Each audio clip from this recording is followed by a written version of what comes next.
Welcome back. Joining us virtually this afternoon, we have Angie Moran. She is the site-based supervisor over at Touchstone. Angie, good afternoon. How are you doing today? Hi, I'm good, thanks. It's a little busy here in the clinic, but we're happy to be here. Well, we are happy to have you. You're here to talk about summer activities for those on the autism spectrum. So what are some tips that you could share for families?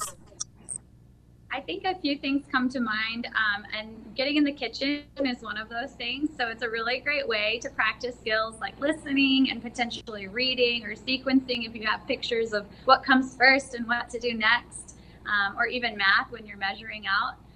And then the other thing about cooking with kids is that some research actually shows that it takes over a dozen times of exposure to a particular food before a kid is willing to eat it.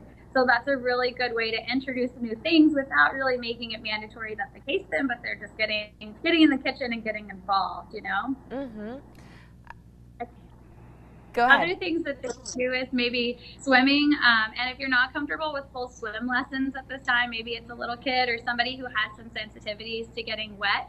It's also really fun to just set things up and let them explore a little bit on their own, making sure that it's safe, of course, and not too slippery, but having that outside time where they're able to cool down at the same time is really good too. And I love that one too, because it is summer, it is hot, and I know the kids probably want to get outside. These are all really great. What other tips that you might have for parents out there? Check out the local theaters in your area, some small theaters, and then also I know AMC theaters, they offer sensory-friendly film days that help make the experience a little bit easier. So the lights are turned up a little bit. It's not quite as dark and spooky in there. And then also a lot of times they'll turn the volume down some so that the kids can really enjoy the film a little bit better or more. And the other thing is knowing that you're just going to be surrounded by other families who kind of get it. And so if you need to leave early or step out, or if somebody's making a little extra noise, it's going to be with some other people in your community who are really understanding of that. Yeah, and I feel like that's a fear of a lot of parents out there. So what is something that you want to say to them to kind of help them schedule some of these summer activities for their children? I think if you can have any kind of routine or let them know what's coming next, the next couple of steps, either with the day or with the week, or having a calendar posted, just as expectations really help all of us. And so you can especially think that that would be helpful for kids who are used to following a schedule, either in clinic or in school receiving services.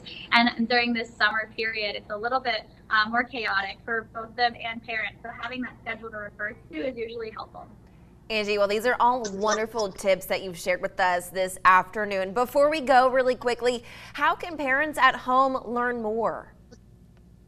Yeah, well, you can definitely check out our website at touchstoneaba.com. We have a blog on there for some tips as well. And then also giving us a call at 985-446-6833. We're happy to answer any questions that they may have. Wonderful. Angie, thank you so much for joining us this afternoon for all of these summer activity tips. Awesome. Thanks for having me. Of course, if you at home want to rewatch everything that she just mentioned, it's going to be on our website, klaf.com.